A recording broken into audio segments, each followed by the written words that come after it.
And one of the stories I shared in the email was about Coke, not Coca-Cola. I should have said that way better. I was talking about Coca-Cola, and this is going to date me a little bit, but I remember very distinctly Coca-Cola had actually decided they were going to do a new version of Coke, something that had, continued success forever and ever. And all of a sudden they want to go to this new version. And, as a kid, having access to the internet, all of these, these strands of information that we have access to now, I remember specifically how people were outraged about the idea of changing this tried and tested formula over the years and how people loved it to this new version.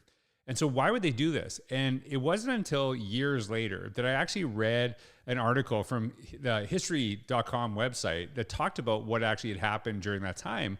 And basically what had happened was they taste tested it with over like 190,000 people, and overwhelmingly people wanted the new version. They liked it way better than the old version. And so they just kind of thought it was a slam dunk. And this is actually one of the things that really stuck out to me was it had nothing to do with what was better. It's what people were comfortable with, what they knew. They knew what the old version tasted like.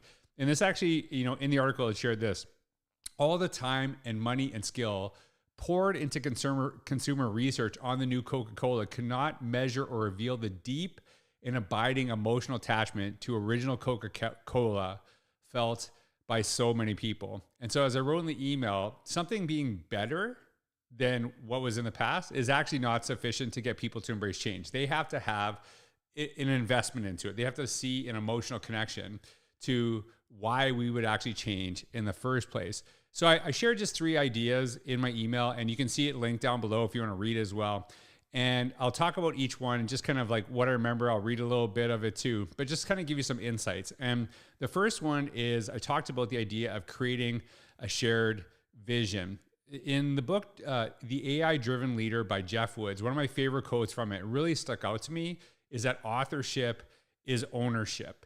And so this idea that when you actually are part of creating something as a community, as an organization, then you are more likely to want it to succeed. What if leadership growth and resilience fit right in your pocket? Meet Kai.ai, psychologist-led AI-supported coaching that helps your people thrive. Track progress, unlock insight,